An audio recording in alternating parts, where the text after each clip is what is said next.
Dans une classe, on n'a pas un public homogène. Et la mise en activité permet justement d'attirer tout le monde. En général, un élève est assez consommateur, on va dire. Il rentre en cours, il dit bonjour, il est poli, il ressort. Voilà, il ne va pas vraiment communiquer avec le prof.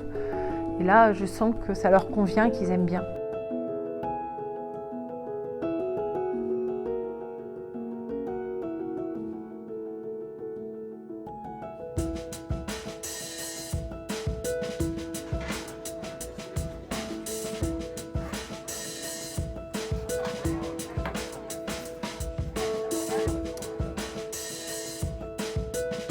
Vous avez des petits exercices interactifs pour réviser l'électricité si vous n'êtes pas très à l'aise avec.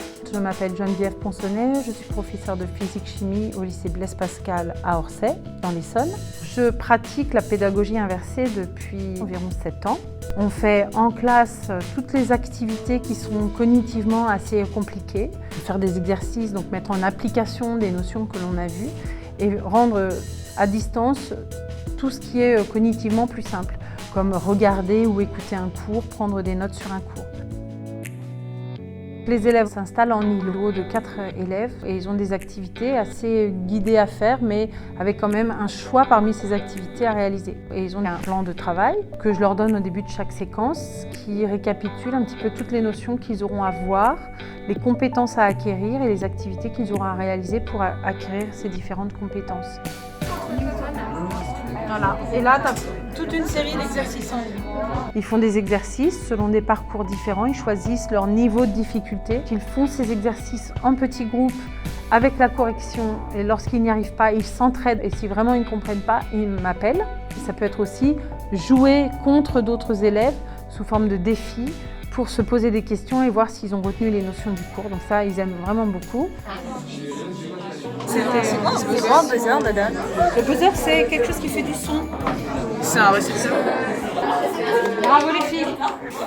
C'est pas parce que le professeur, pendant 1 heure, a raconté son cours, qu'ils ont pris des notes, qu'ils savent le cours. Et là, en fait, dans le schéma que j'utilise en classe, ils essayent d'amorcer ce travail de mémorisation, d'appropriation du cours en classe. Et donc, ils aiment beaucoup parce qu'on fait beaucoup de quiz. Le testing, en fait, est très important. Savoir poser des questions aux autres, savoir y répondre, savoir créer soi-même les questions. On peut aussi imaginer des séances pendant lesquelles ils créent eux-mêmes des sujets d'exercice avec la correction.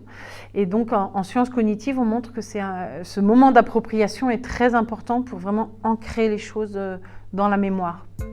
Donc là, je clique ici et je vais voir les questions à valider. Donc là, je vois Léna, définition de branche en physique. Elle fait la proposition correcte des autres.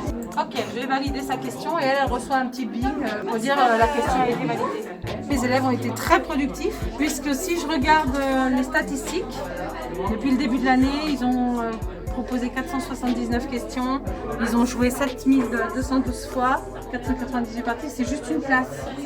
Dans une classe, on n'a pas un public homogène. Et la mise en activité permet justement d'attirer tout le monde. Dans le schéma classique, on a des élèves qui vont être dans un coin à dessiner, à faire semblant de prendre des notes. Nous, on va être obligés de se promener et de vérifier qu'ils ont bien pris leurs notes. Il y en a qui ont des difficultés, qui sont dyslexiques, dysorthographiques, qui ont du mal à noter le cours en même temps que l'écouter. Donc eux, ils vont avoir une prise de notes qui est totalement incomplète, qui ne va pas leur permettre de bien travailler à la maison. Il y en a qui vont plus vite et qui s'ennuient en classe, donc ils vont se mettre à bavarder. Donc là, en leur permettant de réaliser plein d'activités différentes et notamment de choisir leurs objectifs et leur parcours plus ou moins difficiles, chacun va piocher en fonction de ses objectifs propres. Tout au début, il a été un petit peu compliqué de mettre en place la pédagogie inversée. La première difficulté que j'ai eue, c'était les outils numériques. Dans le règlement intérieur, les smartphones n'étaient pas forcément autorisés. Et il y a 2 ans, nous avons été dotés dans l'établissement d'ordinateurs. En classe, ça a vraiment transformé ma pédagogie inversée. C'est ça aussi qui fluidifie l'utilisation au jour le jour. La peur des enseignants, c'est que nous soyons remplacés par le numérique. Et moi, je les rassure, on ne sera jamais remplacés par le numérique. En fait, le numérique, c'est un accompagnant.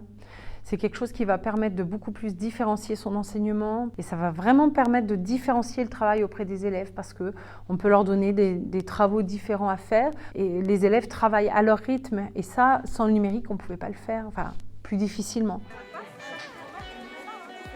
En général, un élève est assez consommateur, on va dire. Il rentre en cours, il dit bonjour, il est poli, il ressort. Voilà, il ne va pas vraiment communiquer avec le prof.